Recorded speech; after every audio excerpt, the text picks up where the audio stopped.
퇴직금 2억 받았지만 60세 대기업 부장, 결국 배달일 시작한 사연. 이 정도면 여유롭게 살 수 있겠지? 60세 퇴직을 앞둔 김 부장은 그렇게 생각했습니다. 대기업에서 30년 넘게 일했고 퇴직금도 무려 2억 원. 게다가 국민연금도 몇 년 뒤면 받을 수 있고 자녀들도 다 결혼했겠다. 걱정은 없어 보였죠. 하지만 퇴직 후 6개월이 지나자 김 부장은 생각이 바뀌었습니다. 왜 이렇게 돈이 빨리 줄어들지? 월 300만 원 정도 생활비 쓰다 보니 어느새 예금 통장 잔고는 반토막. 답답한 마음에 일이라도 찾아보려 했지만 현실은 냉혹했죠.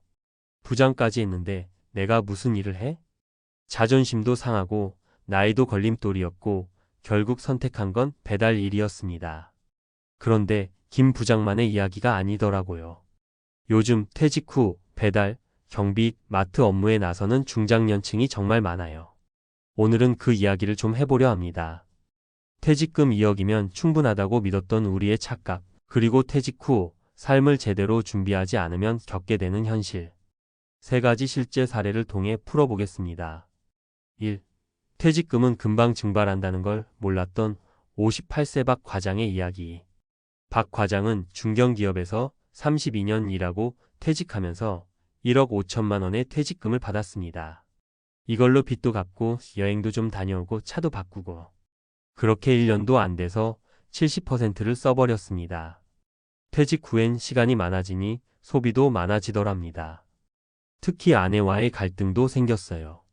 이제 당신도 집에 있는데 그냥 가만히 있지 말고 뭐라도 하지 그래. 그래서 배달 앱을 깔고 직접 나섰습니다. 그가 남긴 말이 인상 깊어요. 회사 다닐 땐 몰랐어요. 퇴직금은 인생 30년을 버티게 해줄 돈이 아니라 3년 안에도 사라질 수 있는 착시라는 걸요. 일이 하고 싶어서가 아니라 살기 위해서. 61세 정 부장의 현실. 정 부장은 퇴직 후 친구들과 동창 모임에 나가면 항상 웃으며 말하곤 했어요. 나는 여유 있어. 연금도 곧 나오고 퇴직금도 많고. 하지만 집으로 돌아오면 한숨뿐. 딸 결혼 자금에 아들 취업 준비 비용에 갑작스러운 건강검진 비용까지. 그가 준비했던 은퇴 자금 시나리오는 한순간에 무너졌죠. 그래서 선택한 건 아파트 택배 대행. 한 박스에 300원이지만 하루에 300개 옮기면 9만 원이야. 이게 어디야. 힘들지만 매일 몸을 움직이고 돈을 벌 수 있다는 사실이 그를 다시 일으켜 세웠습니다. 정 부장의 말이 기억에 남습니다. 일을 하는 게 부끄러운 게 아니라 준비 없이 손 내미는 게 더 부끄럽더라고요. 3. 나는 절대 그렇게 안 될 줄 알았다. 퇴직 후 우울증 겪은 이 전무. 이 전무는 대기업에서 62세까지 일했습니다. 팀원들이 존경했고 연봉도 높았고 사회적으로도 인정받던 사람이었죠. 하지만 퇴직 후 세상이 나를 필요로 하지 않는다는 느낌. 그게 너무 고통스러웠다고 합니다. 돈은 있었어요. 퇴직금 2억 5천만 원, 연금도 200만 원 넘게 나왔고. 하지만 그는 우울증을 겪었습니다. 내가 할 수 있는 일이 아무것도 없다는 생각에 무기력해졌어요. 정신과 상담 후 그는 작은 빵집에서 오전 알바를 시작했습니다. 내가 만든 빵을 누군가가 맛있게 먹는 걸 보는 게 이렇게 행복할 줄은 몰랐어요. 지금은 자서전도 준비 중이랍니다. 이 전무는 말했습니다. 일은 돈 때문이 아니라 존재감을 지키기 위한 수단일 수도 있어요. 퇴직 후 삶 무엇을 준비해야 할까? 이 세 사람의 공통점이 있습니다. 퇴직금을 받았지만 삶의 지속성에 대한 준비가 부족했다는 점이죠. 퇴직금은 마치 한겨울의 난로불 같아요. 처음엔 따뜻하지만 장작이 금세 다 타버리면 추위는 다시 몰려옵니다. 그렇다면 어떻게 준비해야 할까요? 첫째, 돈보다 현금 흐름을 만들자. 일시금으로 받은 퇴직금은 결국 소진됩니다. 중요한 건 매달 꾸준히 들어오는 현금 흐름입니다. 소액이라도 임대수익, 자격증을 통한 재취업, 파트타임으로 가능한 부업, 유튜브나 온라인 콘텐츠 등도 좋은 방법입니다. 월 50만 원이 들어오면 그건 연 600만 원의 퇴직금이 따로 생긴 셈이거든요. 둘째, 일할 수 있는 몸이 자산이다. 60대 이후 삶은 생각보다 깁니다. 80세까지 산다고 가정하면 은퇴 후 20년 이상 남죠. 건강이 무너지면 돈도 무의미합니다. 퇴직 전부터 매일 걷기, 간단한 근력 운동, 정기 건강검진을 루틴화해야 합니다. 몸이 허락하는 한 일할 수 있다는 건 가장 든든한 보험입니다. 셋째, 자존감을 지키는 일거리 만들기. 우리는 단지 돈을 벌기 위해서가 아니라 살아있다는 느낌을 받기 위해서도 일합니다. 자원봉사도 좋고 지역 커뮤니티 활동, 시니어 창업, SNS 운영 등 내가 이 사회와 연결되어 있다는 감각을 주는 일이 필요해요. 마무리하며 퇴직금 2억 많아 보이지만 계속되는 삶 앞에선 시작 자금일 뿐입니다. 이제는 은퇴 끝이 아닌 은퇴 제2의 출발점으로 봐야 할 시대가 왔습니다. 자존심이 아니라 현실과 준비가 우리 은퇴를 지켜줍니다. 지금부터라도 천천히 하나씩 준비해 보세요. 그게 10년 후에 나를 지키는 가장 확실한 방법입니다. 퇴직금 2억 정말 충분할까? 60세 대기업 부장, 결국 배달일 시작한 사연에서 배우는 은퇴 후 현실.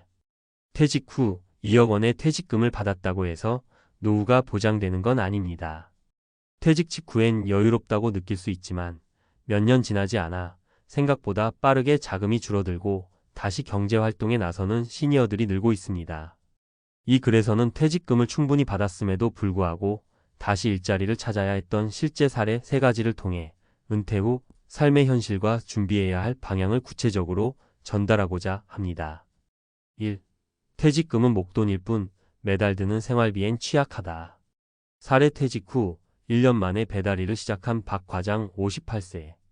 중견기업에서 30년 넘게 근무하고 퇴직한 박 과장은 약 1억 5천만 원의 퇴직금을 받았습니다. 하지만 퇴직 후 휴식, 여행, 자녀 결혼, 차량 교체 등으로 돈을 쓰다 보니 불과 1년 만에 통장 잔고는 반토막. 특히 퇴직 후 시간 여유가 생기면서 소비가 늘어나는 경향이 생깁니다. 게다가 소득이 끊긴 상태에서 매달 고정 지출 생활비, 건강보험료, 경조사비 등이 반복되면 퇴직금은 금방 줄어듭니다. 결국 박 과장은 배달 일을 시작했습니다. 한 달 100만 원이라도 버는 게 훨씬 낫다는 판단 때문이죠. 정보 요약.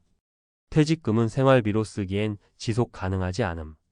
초기 소비 패턴이 노후, 자금 전체를 위협할 수 있음. 일정한 현금 흐름을 확보하지 못하면 불안정한 삶이 기다림. 2. 가족 지원이 예상보다 훨씬 더 큰 변수로 작용한다. 사례 아파트 택배 대행을 시작한 정 부장 61세. 정 부장은 퇴직 당시 자산이 꽤 여유 있었습니다. 하지만 딸 결혼 비용, 아들 유학비, 부모님 병원비 등 예상치 못한 가족 관련 지출이 한꺼번에 몰렸습니다. 또한 연금이 나오기 전까지의 5년 동안 수입 없이 생활비를 감당해야 하는 공백기가 심각한 문제였습니다. 결국 그는 아파트 단지 내 택배 대행 일을 선택했습니다. 매일 규칙적인 생활도 되고 한 달 200만 원 이상은 벌 수 있다며 만족감을 표현했습니다. 정보 요약. 가족 관련 지출은 계획보다 훨씬 더 클 수 있음. 연금 수령 전까지의 공백기를 메울 수 있는 자금이나 일자리가 중요함. 자존심보다 유연하게 일할 수 있는 태도가 필요함. 3. 은퇴 후 소속감 상실이 우울증으로 이어질 수 있다. 사례 빵집 아르바이트로 삶의 활력을 되찾은 이 전무 63세. 이 전무는 대기업 임원 출신으로 퇴직금과 연금 모두 충분했습니다.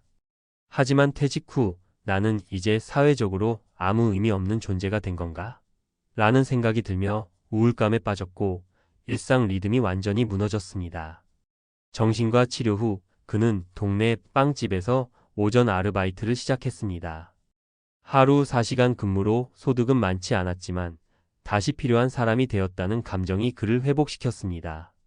정보 요약.